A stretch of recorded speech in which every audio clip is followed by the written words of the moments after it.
para el derecho colectivo de trabajo, pero siempre hablando de Inglaterra, en donde se da esta huelga con de los mineros. Entonces, después de esto, compañeros, hay hay una información suficiente en cuanto a hablar del derecho colectivo, y ese antecedente en Inglaterra es bien amplio. Pero nosotros tenemos que avanzar porque no solo es historia. Pasamos a la Revolución Francesa. ¿Qué pasó? Diga. Perdone, antes de avanzar, usted mencionó que en la Segunda Guerra Mundial se expide el famoso plan, pero no le escuché bien qué plan era. Ok. Mencioné que en la Primera Guerra, para hacer un antecedente, en la Primera Guerra Mundial, termina la Primera Guerra Mundial y precisamente los países que ganaron esa guerra se organizan y crean los acuerdos internacionales que siempre surgen, crean una carta, se me olvida en este momento, mencioné, que es el antecedente a los derechos universales que conocemos ahorita. Los derechos universales, ustedes saben que está la ley están los derechos universales, que eso ya lo estudiamos en la Universidad de San Carlos de Guatemala y en todo, esto es a nivel internacional, que de dónde surgen los derechos universales, o esa normativa, más claro así, esta normativa internacional surge de la Segunda Guerra Mundial. A eso quería llegar, que en la Segunda Guerra Mundial, de igual manera, los que ganaron la guerra se reúnen y entonces forman un pacto y escriben la Carta de las Naciones Unidas, es lo que quería decir, la Carta de las Naciones Unidas. Y entonces, porque ahí es donde surge el nombre de las Naciones Unidas. La ONU, compañeros, la ONU es origen de la Segunda Guerra Mundial, ¿ya? En la Primera Guerra Mundial surge también, como resultado de la Primera Guerra Mundial, hay un pacto, lo que quiero decir que se me olvidaba el nombre, es un antecedente. Y cuando termina la Segunda Guerra Mundial, se reúnen los países, las naciones victoriosas y forman la Organización de las Naciones Unidas. Y ahí crean ellos los derechos universales del hombre. Y dentro de esos derechos universales del hombre, pues existen los derechos, ahí dentro de ellos está enumerado cuáles son los derechos ya también del derecho colectivo de trabajo. A eso me refería, pero es en las Naciones Unidas, compañero. Entonces... Gracias, fíjese que usted se mencionó el nombre de ese plan, pero ahorita no lo volvió a mencionar. Sí, se me olvidó. Justo después de cuando habló de que se había determinado después de la Primera Guerra Mundial que todos los humanos éramos iguales. Ajá. Yo creo que ahí lo escribió Freddy, no sé si está bien. Sí, ajá, Plan Beveridge, ¿correcto? Ok, gracias, Lick, muy amable. Gracias, compañero. Gracias, Freddy. Ahí estamos, sí, está escrito ahí. Es que yo no había entendido. Lo que pasa, compañeros, es que ahí está, no, vean pues, solo para que no, por lo que me acaba de decir Juan Francisco ahorita, por favor, no nos vayamos a confundir. En la Segunda Guerra Mundial se expide por parte del gobierno, dice el famoso Plan Beveridge, sobre la seguridad social, que haría época en la materia y el cual copiarían muchos gobiernos. Pero ahora, compañeros, no se vayan a equivocar los que están anotando. El antecedente de las Naciones Unidas era la Sociedad de Naciones, por favor. Termina la Primera Guerra Mundial, los victoriosos crean la Sociedad de Naciones. Se vive un tiempo más o menos en paz, sin guerras, y surge la Segunda Guerra Mundial, termina la Segunda Guerra Mundial y las naciones victoriosas crean la Organización de las Naciones Unidas, la Sociedad de las Naciones. Esa, bueno, mejor, bueno, sí es un dato interesante. No está escrito ahí, pero la Sociedad de Naciones se estableció en 1919 en el Tratado de Versalles. Eso fue cuando terminó la Primera Guerra Mundial. Bueno, pasamos, compañeros, vámonos a Francia hoy, porque si no, como les digo, información, vieran ustedes, es bien interesante, bien bonito toda esa información que hay de Inglaterra, Rusia, Alemania, pero tenemos que avanzar. En Francia, en 1789, ¿se recuerdan ustedes? Correcto, Fátima, por favor, corrijan eso. El antecedente de la Organización de las Naciones Unidas es la Sociedad de Naciones. Ahora bien, para que no se confundan, el plan Beveridge, ese plan es parte, va dentro de las Naciones Unidas. Así es, Ana Sofía, ¿correcto? Así merito.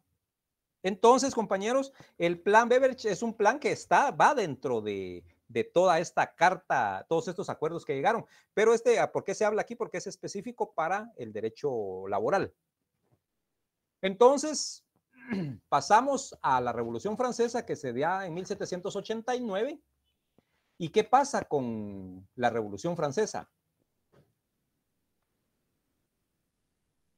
Fíjense, pues bien interesante, compañeros, de una manera un poco bien resumida, el proceso o laboratorio experimento de la Revolución Francesa en 1789 viene a completar lo político, lo que Inglaterra había hecho en lo económico. Escuchen eso.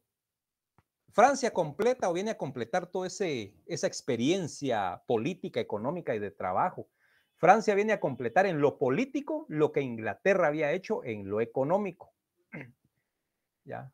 ¿Por qué razón, compañeros? Porque de esta Revolución Francesa surgieron las libertades democráticas centrales.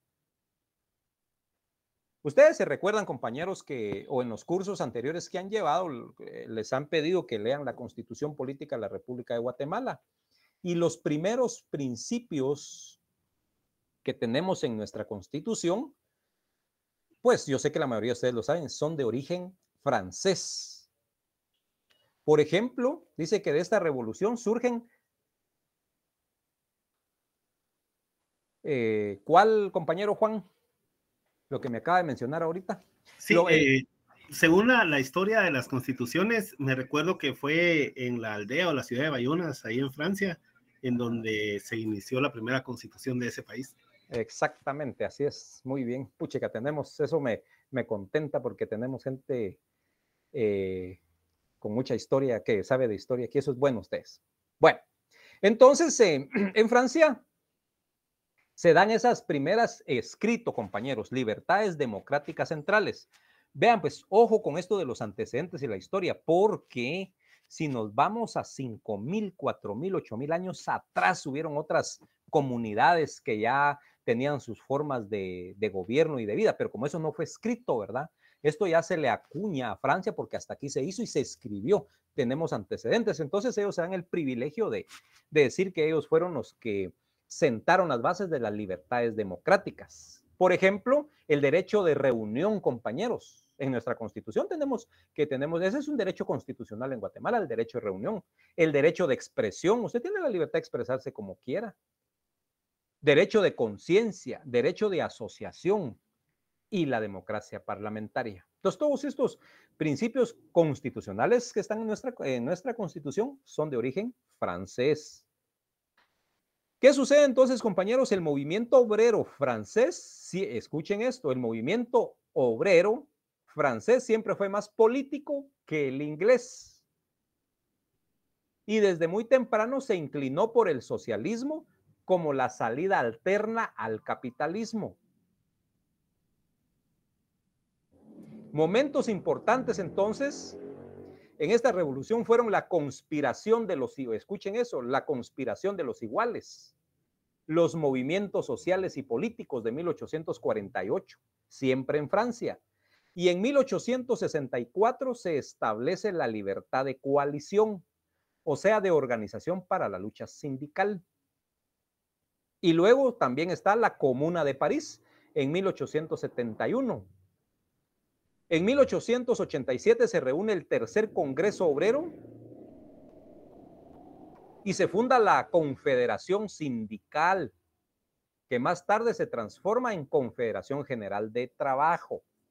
Esto es pura historia, compañeros. Francia, estamos hablando de Francia. Y también no se asusten porque esto que estoy platicando y ustedes están apoyándome, les voy a trasladar esta información.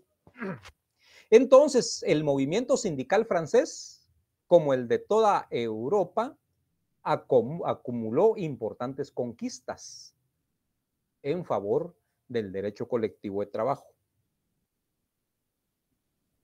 Entonces, compañeros, como pueden ver, Inglaterra creció de manera económica así abismal, en donde eran explotados los derechos de los trabajadores, sí, los derechos de los trabajadores, que también ellos ya peleaban por eso, pero los trabajadores o esas organizaciones de trabajadores en Francia fueron más políticos. Dice, ¿por qué razón? Porque ellos, aparte de irse a medidas de hecho, también tuvieron personalidades que se acercaron al Estado. Bueno, también las autoridades lo permitían por la revolución que había. Entonces se acercaron a los gobiernos y con ellos buscaron las mejoras, pero aquí consiguieron algo que fue ya debidamente declarado legal por el Estado. Después pasamos a Alemania, y que también es otro país que arrojó mucha información, mucha experiencia de importancia para el trabajador. A pesar de que Alemania arribó al desarrollo industrial y político después que Inglaterra y Francia, ¿ya? Pero ellos también ponen su granito de arena, por no decir, porque fue la información nueva, los descubrimientos, ellos lo hicieron y apoyaron en el campo de la filosofía. Los alemanes, pues yo creo que todos, si han visto series, películas, han leído libros, todos tenemos, siempre hablando de Alemania en estos temas, todos se van a la Segunda Guerra Mundial. Pero, compañeros, ustedes saben que hay mucho, en Europa también hay mucha gente con una capacidad intelectual admirable, mucho filósofo, mucho ingeniero, mucho científico en Alemania. Entonces también hubieron filósofos en Alemania, como todos aquí siempre nos hablan que la cuna de la filosofía es Grecia, pero también Alemania aportó bastante en el campo de la filosofía. Y aquí, siempre relacionado al derecho de trabajo, hay varias obras y varias información, pero la más importante o la que más se acerca al derecho colectivo de trabajo es un libro que habla de la lógica con la genialidad, y esto es de la obra de Federico Hegel. Entonces, dice que lo que ya había realizado Inglaterra y Francia en el siglo XVIII aproximadamente, en el siglo XIX lo intenta Alemania con la Revolución de 1848, pero no tuvo éxito.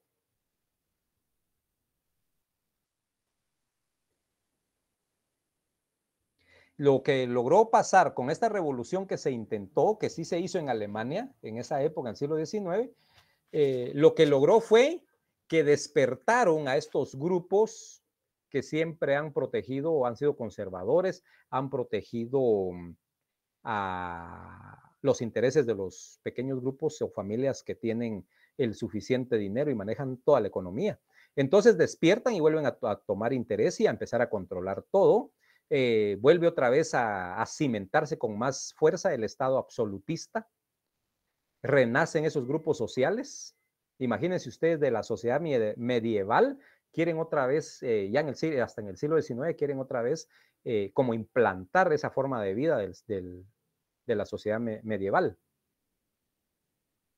Y es así, compañeros, como todos estos países europeos tienen sus experiencias, y de todas estas experiencias van surgiendo ciertos alcances o derechos o beneficios para el derecho colectivo de trabajo. Y entonces, compañeros, dejemos un poquito a Europa. Como si se dan cuenta, fueron pinceladas que hablamos nada más de estos países europeos, porque es demasiada la información.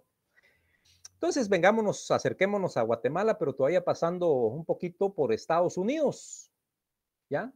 Y este es otro gran proceso, compañeros, histórico, que no se puede dejar de mencionar jamás, de los jamases. Estados Unidos, ¿verdad, compañeros? Y su movimiento sindical también.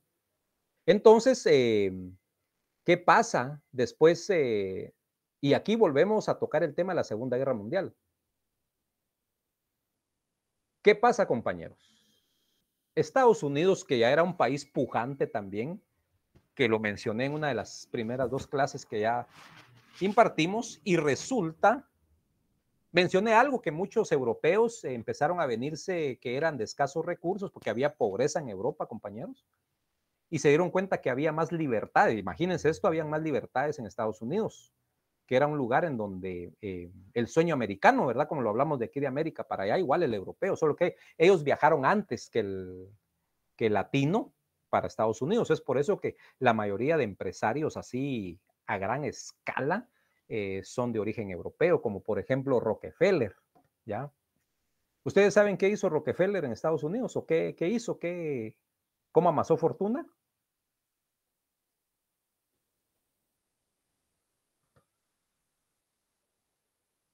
¿Alguien tiene idea, compañeros? Del apellido Rockefeller en Estados Unidos. Yo la verdad, ahorita solo recuerdo que era uno de los hombres más ricos del mundo, pero su actividad económica no. Ok, gracias compañero. Pues fíjense que Rockefeller fue el hombre que vino a Estados Unidos y fue el que descubrió, bueno, ya existía, pero el que tuvo esa suerte, esa osadía de poder. Gracias, Wilson. Dice, son banqueros, dice Wilson. No, Rockefeller, el primero, el que vino, y no me recuerdo si es de origen, santo Dios, me tengo que acordar, Irlanda. No sé si es Irlanda o Escocia, de por ahí apareció Rockefeller en Estados Unidos, el primero de esta familia, el que vino a Estados Unidos, y él fue el que empezó a promover y a explotar el petróleo en los Estados Unidos. Por supuesto, compañeros, ya lo habían descubierto otras personas, pero no lo habían sabido explotar. El que lo empezó a explotar en Estados Unidos fue Rockefeller, ¿ya? Y así fue como él amasó una fortuna impresionante, casi imposible de contar. Y de ahí, pues ya su demás familia, pues ya son banqueros y de hecho mueven toda la, movían y mueven todavía la economía nacional e internacional, compañeros. Bueno, por de mencionar uno, porque hay varios. Bueno, entonces, ¿qué pasa? Después de la Segunda Guerra Mundial, y como ustedes bien saben, compañeros, cuando empezó la Segunda Guerra Mundial, Estados Unidos no se había involucrado a la guerra. Él estaba de espectador. Pero llega un momento, como a los 2 años de estar en guerra, estar desarrollándose la Segunda Guerra en Europa, a los 2 años de que ya la guerra estaba en su mejor apogeo, es que se involucra a Estados Unidos a la Segunda Guerra Mundial. Entonces, también aquí hay una información bonita, impresionante sobre todos los antecedentes que han pasado. De hecho, hay películas de varios momentos de la Segunda Guerra Mundial relacionados a Estados Unidos, que ustedes sabrán no creo, yo sé que la mayoría más alguna ha visto de todas ellas, pero como estamos en derecho laboral, ¿verdad, compañeros? Tenemos que seguir con esto. ¿Qué pasa, compañeros? Se termina la Segunda Guerra Mundial. Yo no sé si se lo imaginó o realmente lo planificó Estados Unidos, pero su estrategia fue impresionante. Viene Estados Unidos y entra a la batalla a 2 años después de que ya estaban en combate los europeos. Entonces, esto ya es una opinión personal, ya entran frescos, podría decirse, a la batalla y pues se unen al grupo que ustedes ya saben, empiezan a apoyar con todo ese equipamiento, armamento impresionante, armamento militar, de todo lo que ustedes quieran saber, aéreo, marítimo, tierra, tecnología, lo que ustedes quieran. Precisamente también, compañeros, en la Segunda Guerra Mundial surgen nuevos millonarios o terminan de hacerse millonarios grandes personajes en Estados Unidos. Por ejemplo, los que hacían aviones, los que hacían carros, los que hacían armas, los que hacían municiones. Y ahí es, compañeros, donde algo para el derecho colectivo laboral surge en importante. Es donde las mujeres, las distinguidas damas, empiezan a involucrarse más al trabajo. Todavía las mujeres en Estados Unidos, ya algunas ya trabajaban de manera independiente, ya no solo se estaban en casa. Pero con la Segunda Guerra Mundial, que la mayoría de los hombres andaban en guerra, las mujeres tuvieron que irse a las fábricas y ir a realizar trabajos que en algún momento eran solo para hombres. Llegaron a trabajar para la creación de aviones, tanques, medicina, ropa. Ahí fue donde las grandes empresas que hacían botas militares, ropa militar, chocolate, muchas empresas se volvieron gigantescas porque le vendían al Estado todos esos productos. ¿Y quién lo hacía? Trabajadores, ¿verdad, compañeros? Y entonces, después de la Segunda Guerra, terminemos la Segunda Guerra Mundial y por lo tanto, Estados Unidos ya en el plan político toma un papel sumamente importante y casi al final termina dirigiendo y inclinando los asuntos a sus intereses políticos y económicos. Es ahí, compañeros, en donde Estados Unidos toma la batuta a nivel mundial y se vuelve definitivamente una primera potencia a nivel mundial, haber ganado la Segunda Guerra Mundial. Bueno, a pesar de que si ustedes profundizan en la historia hay otras cuestiones que no puedo, ahorita no da tiempo mencionarlas.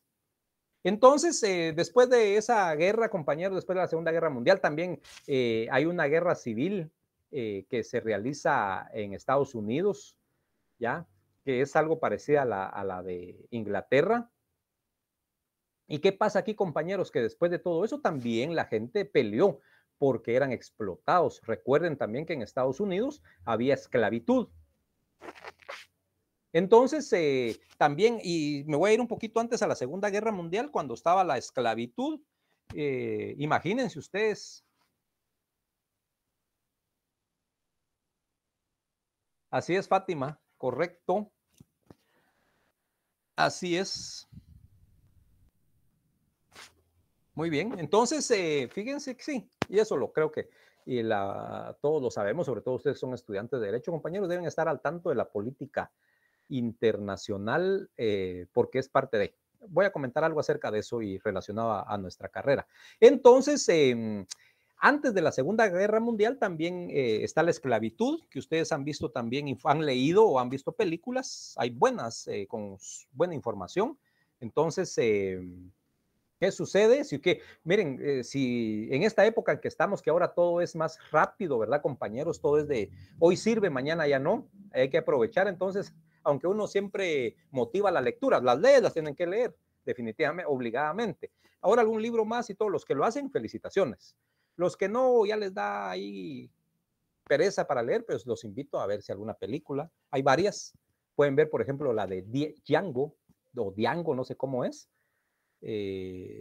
Un africano, un negro en Estados Unidos que recobra su libertad y termina ayudando a un alemán que era un cazarrecompensas. Después él buscaban a los gringos que explotaban y tenían esclavos en sus casas. Buenísima, los que lo han visto no me dejarán mentir. Bueno, entonces hay revueltas, compañeros, en Estados Unidos. No siempre todo empieza de forma desorganizada, solo lo hacían un tiempo, se terminaba, perdían la fuerza y así lo fueron haciendo. Viene la Segunda Guerra, están las guerras civiles de Estados Unidos, viene que es casi contemporáneo a la Revolución Francesa. Pero como nos vamos a pasar hasta la Segunda Guerra Mundial, después de que Estados Unidos toma un papel predominante con esto y de hecho, pues ustedes se dan cuenta, se forman las Naciones Unidas y yo sé que en Europa hay una sede de las Naciones Unidas, ahí ustedes me van a decir dónde, pero ¿dónde está la principal? En Estados Unidos, ¿verdad? Entonces, compañeros, en esas, si nos vamos un poquito atrás de la Segunda Guerra Mundial, y también de la primera, en 1886, los sindicatos gremiales se organizaron en la Federación Estadounidense del Trabajo. Imagínense ustedes ya en 1886, ¿ya?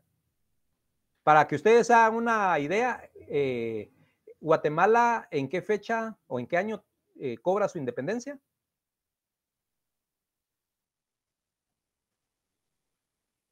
¿Alguien se acuerda? 1821, creo yo. Correcto, José Luis, 1821 es la independencia de Guatemala. Entonces, para que hagan una idea, que en 1886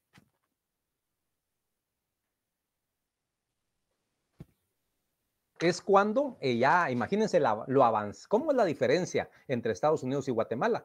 En 1886 es cuando, dice, los sindicatos, se forman los sindicatos gremiales y se organizan como Federación Estadounidense del Trabajo, abreviado o sus siglas AFL, 1886. Y Guatemala cobró su independencia en 1821.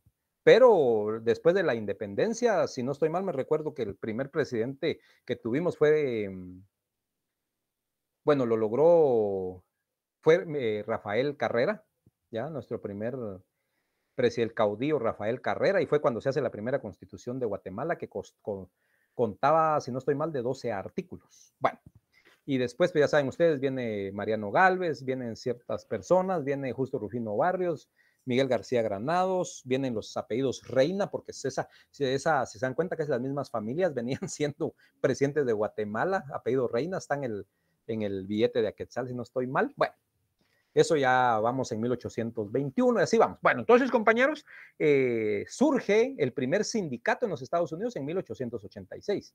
Perdón, surge la primera federación, y la primera federación es la Asociación de Sindicatos. Y así, compañeros, surgen varias huelgas de suma importancia en grandes compañías en los Estados Unidos, ¿ya? Y entonces dice que ese esfuerzo por agrupar el sindicalismo de industria en la Organización de los Trabajadores del Mundo también es otra gran organización, compañeros, y de suma importancia en Estados Unidos, y esto empieza a tener auge a nivel internacional. Entonces, en esa época es que ya se forma la primera federación de sindicatos. Les voy a dar un adelanto porque nuestro código de trabajo lo regula. Tenemos los trabajadores. Una preguntita de su curso del año pasado. ¿Cuántos trabajadores se necesitan para formar un sindicato? ¿Se acuerdan?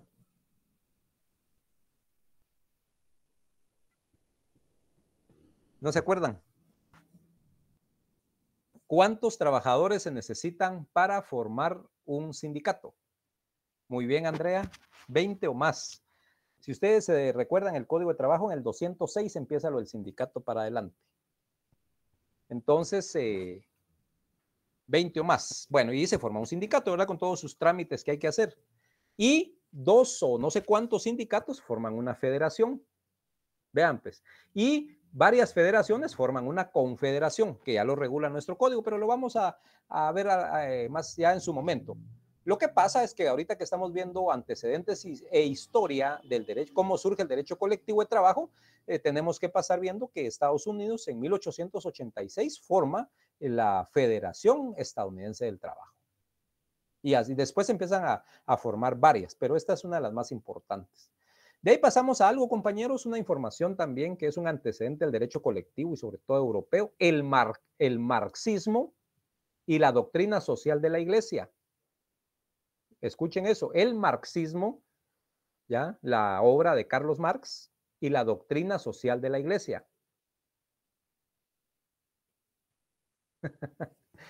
Entonces, el marxismo y la doctrina social de la Iglesia son dos posturas básicas, vean ustedes. El marxismo, que cuestiona el capitalismo como sistema de conjunto.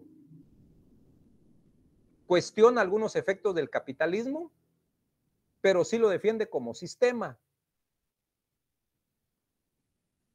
Entonces, compañeros, el marxismo, ustedes ya saben que Carlos Marx creó una obra y que, pues, en pocas palabras, pues, va contrario al capitalismo. Y es por eso que el sistema que vivimos el día de hoy, casi en la mayoría de países, pues es un sistema capitalista, pues que de alguna manera democráticamente existe, pero es impuesto en este momento por Estados Unidos. Fíjense que la corriente marxista surge de una combinación de la economía política inglesa y el socialismo francés. Vean pues cómo surge de todo esto.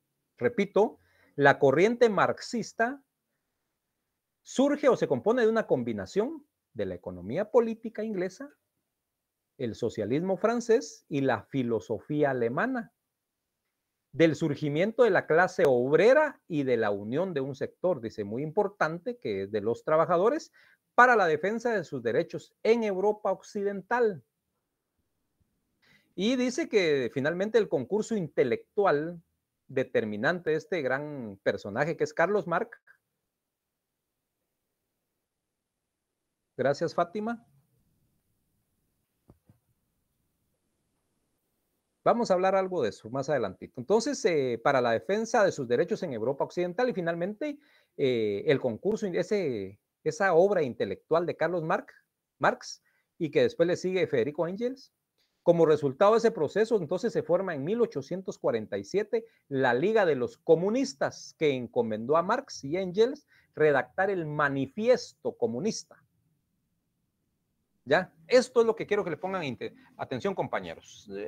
Ustedes olvídense de si Marx es comunista, socialista o qué escribió en que es una obra sumamente importante, pero ahorita vámonos a esto algo bien importante, que a ellos les recomiendan realizar un trabajo, y ese proceso dice que se formó en 1847 y escriben sobre la Liga de los Comunistas, que la Liga de los Comunistas encarga o encomienda a Marx y a Engels redactar, oigan esto, el Manifiesto Comunista, que es un documento básico del marxismo de la Liga Comunista.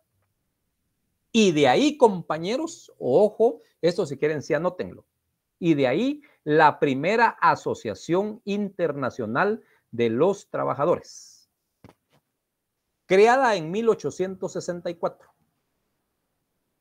Anoten esto, es sumamente importante. De ese manifiesto, de eso que le encargaron a Carlos Marx y a Engels, redactan ese manifiesto de carácter comunista.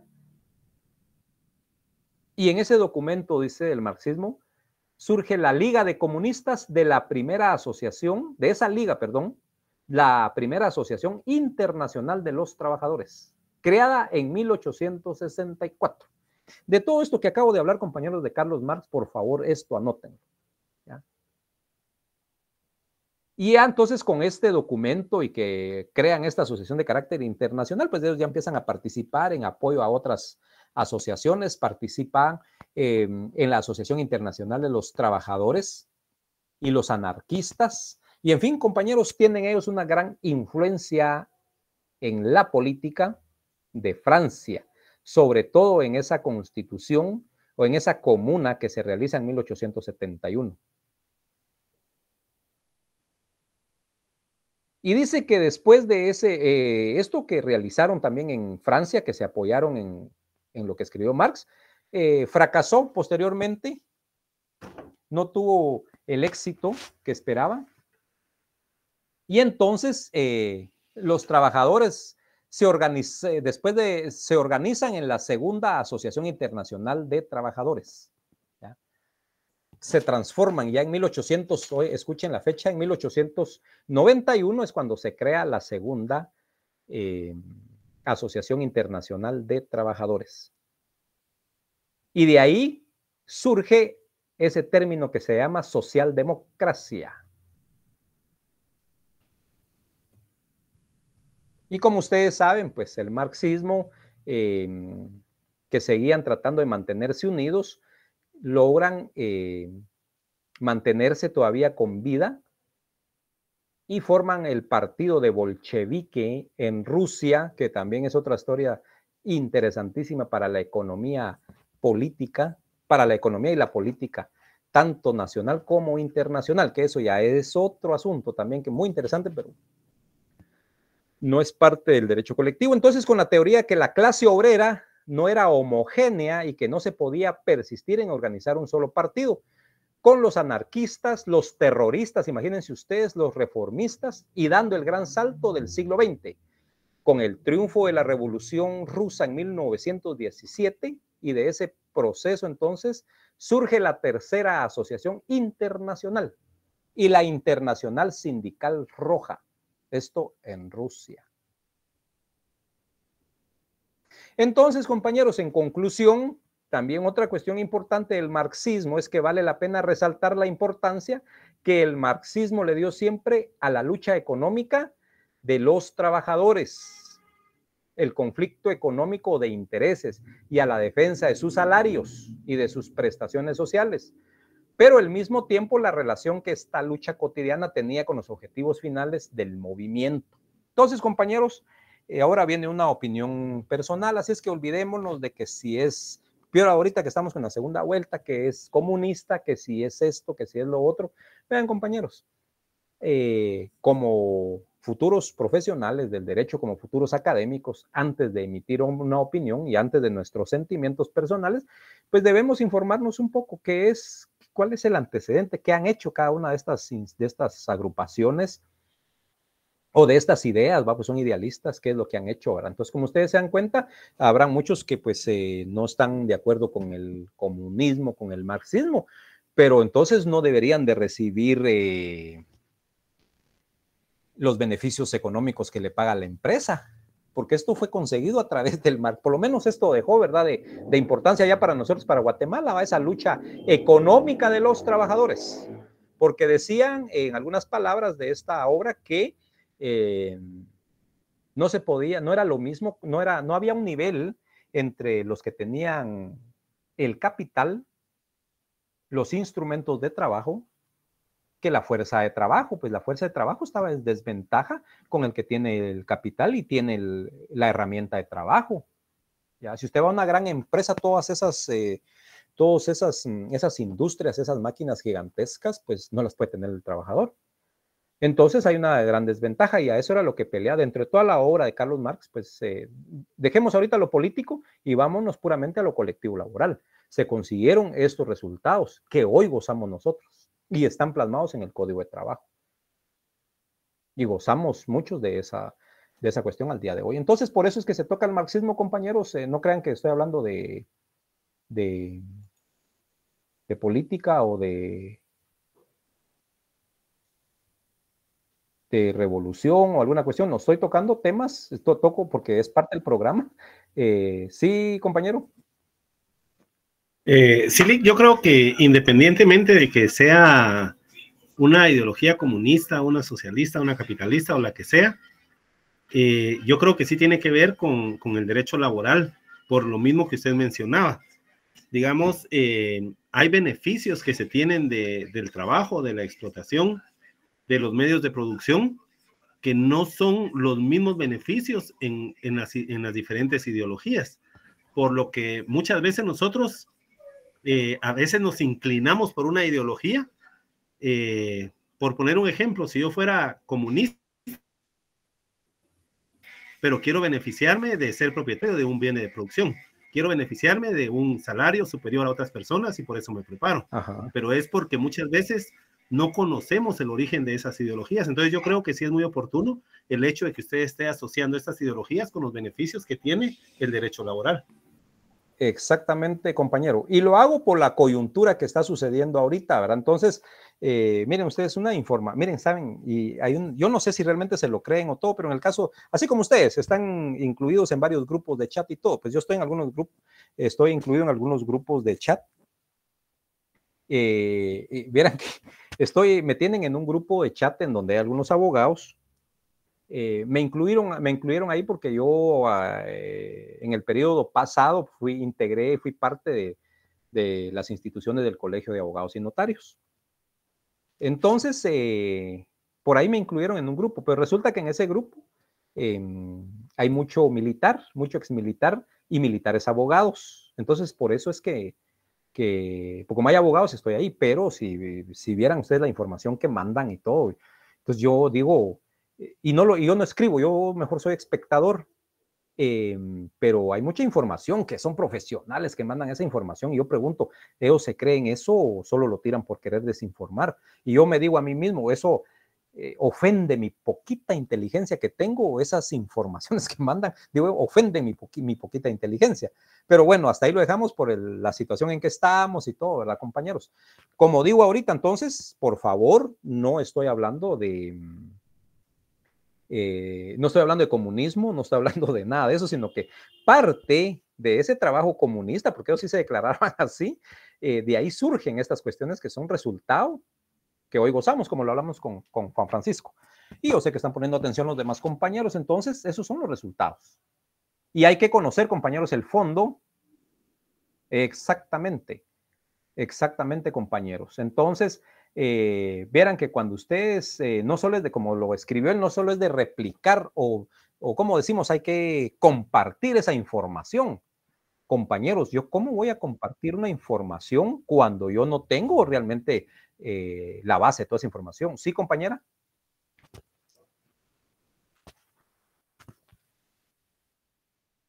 Por favor.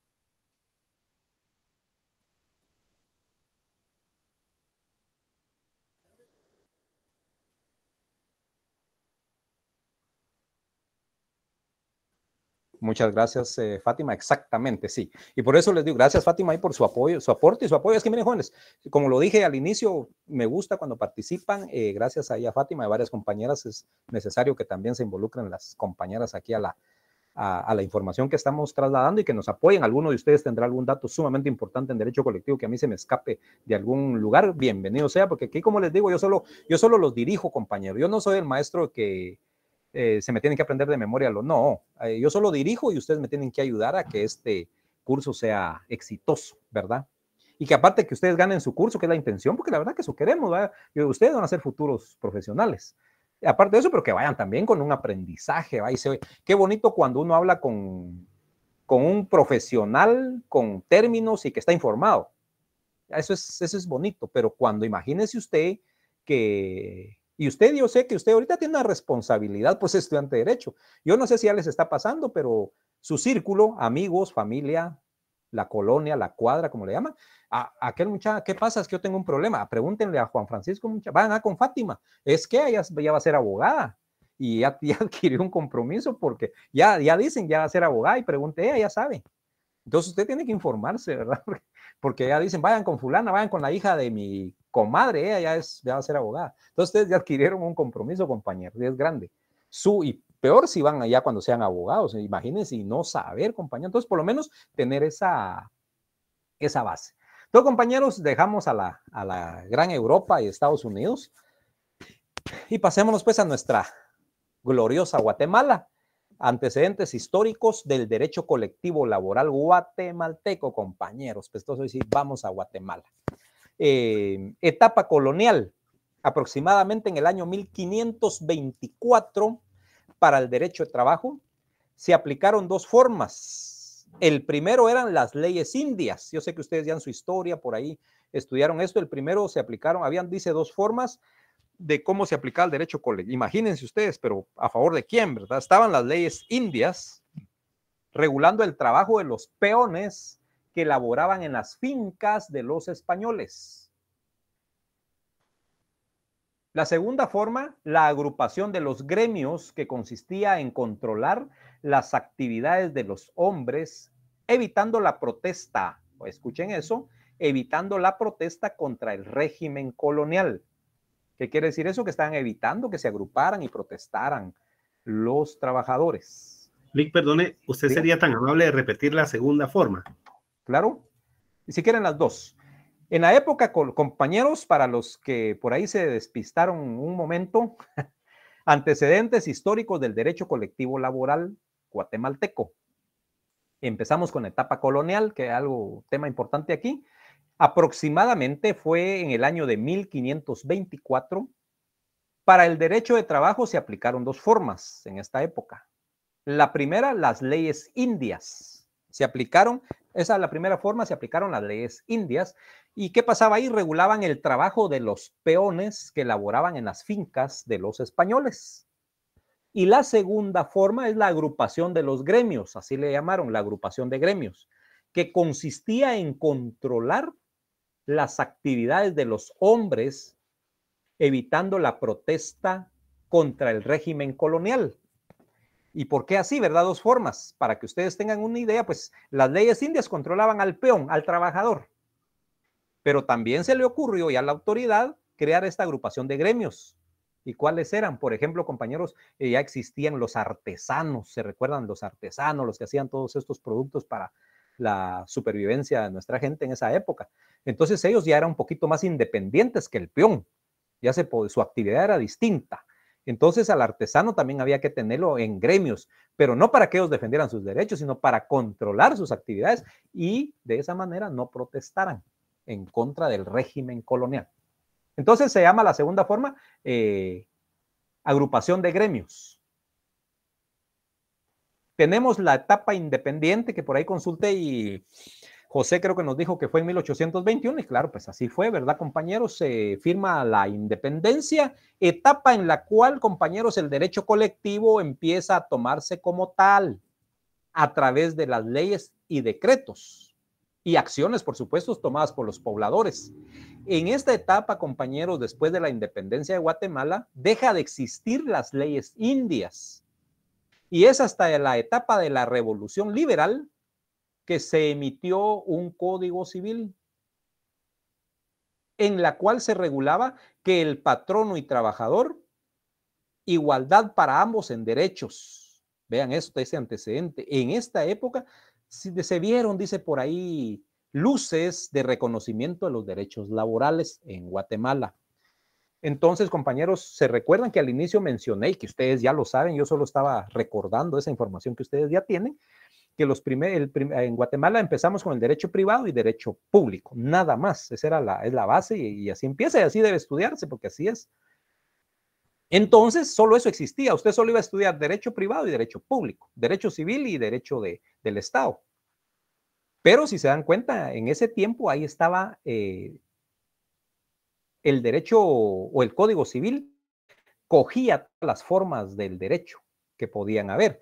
Imagínense, estaba regulando derecho laboral dentro del Código Civil. Por ahí dice que había un artículo que mencionaba que el patrono y trabajador tenían igualdad para ambos en derechos. Vean eso. Entonces aquí empezaron a verse ya luces o atisbos de ese reconocimiento de los derechos laborales. De ahí, entre la época de 1921 y 1926, si no estoy mal, dentro de esta época gobierna Manuel Estrada Cabrera. Me corrigen ustedes, yo creo que por ahí está Manuel Estrada Cabrera. No precisamente así tan exacto entre 1921 y 1926, pero sí, por ahí estuvo como 14 o 22 años, me acuerdo, 22 años gobernó Manuel Estrada Cabrera. Y es aquí, compañeros, son donde empiezan las huelgas, ¿ya? Porque sí era demasiada la violación a los derechos de los trabajadores y de las personas en general. Es aquí en donde la Universidad de San Carlos de Guatemala empieza también a tomarle interés todo esto que estaba sucediendo y empieza a manifestar. Ahora, compañeros, los que no lo sabían, es en esa época en donde surge la capucha, ¿ya? Y precisamente con la Facultad de Derecho y la Facultad de Medicina, si no me equivoco, es ahí donde surge la capucha. ¿Ya? ¿Y por qué surge la capucha, compañeros? Porque precisamente en esa época eran perseguidos cualquiera que quería intentar realizar una protesta. Entonces se tuvieron que crear las capuchas para esconder su identidad. De esa manera no fueran asesinados por el aparato estatal. Ese es el origen de la capucha, compañeros.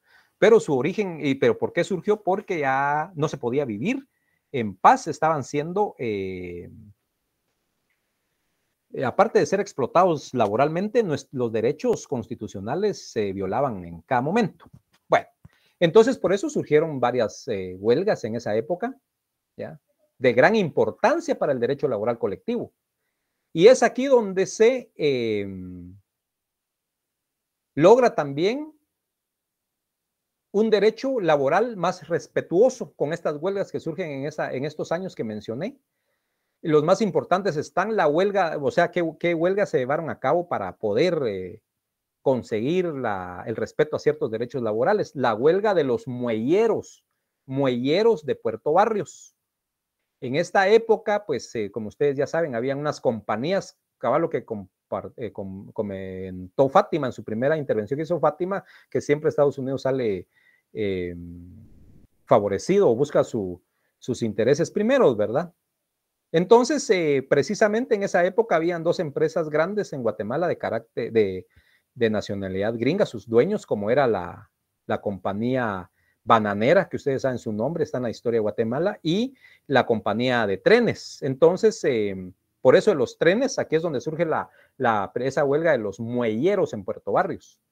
Y la primera huelga de mujeres que corresponde al sindicato de panificadores. Escuchen eso ustedes, dentro de 1921, 1926 hubieron varias revueltas, pero las que marcaron una diferencia fue la huelga de los muelleros porque pararon el movimiento. Como ahora pues están los trailers, ¿verdad, compañeros? Estoy hablando del transporte de productos terrestres. En esa época era el tren que transportaba todo el comercio en Guatemala. Entonces se ponen en huelga los muelleros y, por supuesto, paralizaron la economía. Y que esto es interesante cuando las mujeres se involucran, dice primera huelga de mujeres, que corresponde al sindicato de panificadores. Ya estaban organizados como sindicatos. Y como ya era imposible, como les dije, seguir laborando y las condiciones de vida, pues ellas organizan esta huelga y que también marcó una diferencia importante para los derechos del trabajador en Guatemala. De ahí nos adelantamos, después de 1926 a 1931 también es la época de la reivindicación de los sindicatos, época en la cual se constituyen los primeros sindicatos, ya legalmente hablando. Seguidamente llega al poder el general Jorge Ubico, que él gobernó 14 años, y con su llegada al poder se da el desmoronamiento de los sindicatos. Vean pues, con todas las revueltas, con todas las huelgas, no legales, pero que ya la gente no podía, llegaron a forzar para derrocar a Manuel Estrada Cabrera. Hay otro presidente en medio de ellos, se me olvida el nombre, y posteriormente llega alguien bien importante también para la situación económica laboral en Guatemala, y llega el militar también, Jorge Ubico. ¿Y qué pasa al llegar él al poder? Todos esos sindicatos que ya se habían formado, él los anula totalmente, se descomponen los sindicatos. Y por supuesto en esos 14 años de gobierno no habían sindicatos. De hecho, hubo gente que fue forzada a trabajar en fincas, en otros lugares los ponían a trabajar. ¿Ya? Entonces, laboralmente, aquí fueron suprimidos la mayoría de derechos de los trabajadores, estaba la ley fuga. Todos tenían que tener una cartilla de identificación. Si alguien no tenía ¿qué pasa? Vean, pues, de interesante. En ese tiempo tenían que tener una carta, o como la cédula, tenían que cargar, correcto, Juan Francisco, tenían que cargar una tarjeta. Imagínense ustedes, ahora ustedes tienen que, bueno, todos tenemos que cargar una tarjeta de circulación para poder trasladar nuestros vehículos. Si no, pues nos ponen una multa o nos quitan el vehículo. Tenemos que tener una licencia para manejar, para poder trasladar nuestro vehículo. Pues en esa época, la ley de la vagancia que acaba de compartir el compañero, tenían que cargar las personas, sobre todo hombres, su constancia, también su licencia. Pero en esa licencia tenía que decir que usted trabajaba para tal empresa o para tal patrón. Y si usted no cargaba su licencia de trabajo, que trabajaba para X patrón, entonces le aplicaban la ley de la vagancia. ¿Y qué hacía? Lo ponían a trabajar de manera obligatoria y lo ponían a hacer carreteras. ¿Ya? Fíjense, pues lo ponían a hacer carreteras y no le pagaban, pues ya era parte por andar de araganote. Y lo ponían a trabajar en hacer las carreteras de Guatemala. Y es por eso que ahí empiezan a surgir todas esas carreteras para el país. Ahora bien, compañeros, si se dan cuenta, como aquí tenemos que ser al César, ¿cómo es? A Dios lo que es de Dios y al César lo que es del César. Entonces teníamos un gobierno militar.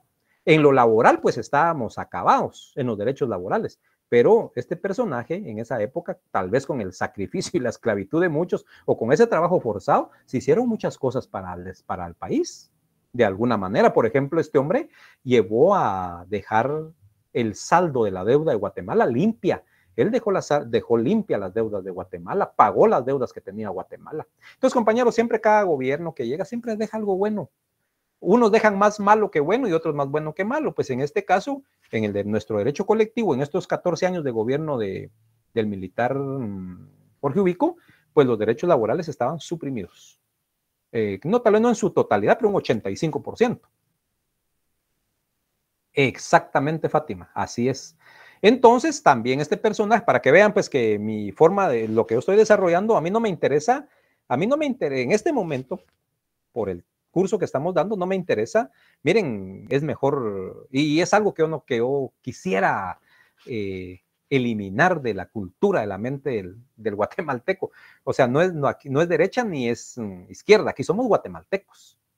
Y si voy a hacer de esta manera, entonces hay que darle al César lo que es César y a Dios lo que es de Dios. Entonces hablamos del marxismo, que ellos sí efectivamente aportaron más en el reconocimiento de los derechos laborales.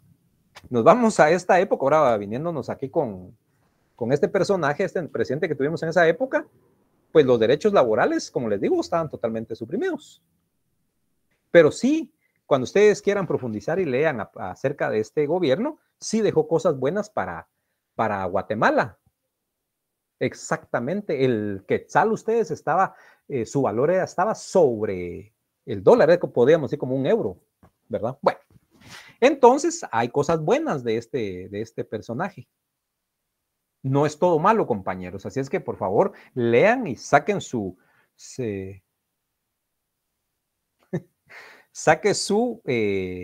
conclusiones constructivas. Y nos vamos, compañeros, entonces a la época de la revolución en Guatemala, 1944. Yo no sé si ya recibieron política, ya recibieron historia, esto ya lo vieron en esos cursos. Y aquí vamos a pasar también con pinceladas. Es la época en donde se da el verdadero contenido popular. Por primera vez en la historia política de Guatemala, las masas desposeídas conocen la justicia social y a través de una efectiva protección y defensa de los intereses de la clase trabajadora, nace el derecho laboral colectivo, compañeros, en Guatemala.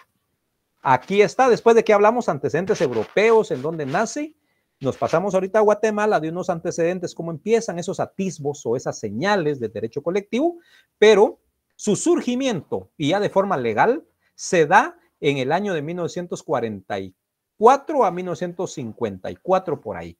Es donde surge el verdadero derecho laboral colectivo en Guatemala, compañeros. Es para la época de la revolución. Y entonces vuelvo otra vez a mencionar, sin dar nombres de los... Aquí no voy a dar nombre de los personajes. Solo quiero ver qué son los beneficios que ahora nosotros disfrutamos de esa época, 1944. Se da la creación del Código de Trabajo. Gracias, Juan Manuel, y tienen el mismo nombre. Se da la creación, por decir así, del Código de Trabajo, y les comenté en una clase anterior que es en la Universidad de San Carlos vino un personaje que su tesis, escuchen eso, su tesis fue utilizada para la creación del nuevo Código de Trabajo. El 95% de nuestro código actual es una tesis laboral hecha en nuestra facultad, compañeros. Y por supuesto, posteriormente, este señor que hizo López Larrabe, se me olvida el nombre, esos apellidos se me quedaron, López Larrabe, cuando ya sea presencial, entonces ustedes van a decir, en el S7, compañeros, el auditorium del S7 se llama López Larrabe, en homenaje a ese personaje que fue eliminado físicamente unos años después, pero dejó este gran código de trabajo, que es el que les sirve a ustedes, los que son empleados, les sirve para ampararse y pelear sus derechos laborales. Y nos pasamos, compañeros, a la época de 1947, ya son las 9, ¿verdad, compañeros? En este tiempo, entonces, se emite la Ley Provisional de Sindicalización en 1947. Es aquí, compañeros, en donde se trata de eliminar de forma total el esclavismo del trabajador. Entonces, compañeros, yo creo que esto de la época 1947 la voy a desarrollar en la próxima clase, porque si no, pues ya son las 9, ya no la voy a desarrollar como es, ya la carrera no es. Bueno, entonces, compañeros, me recuerdan, por favor, si yo me salto este tema, que es de la época de 1947, que toca continuar para la segunda.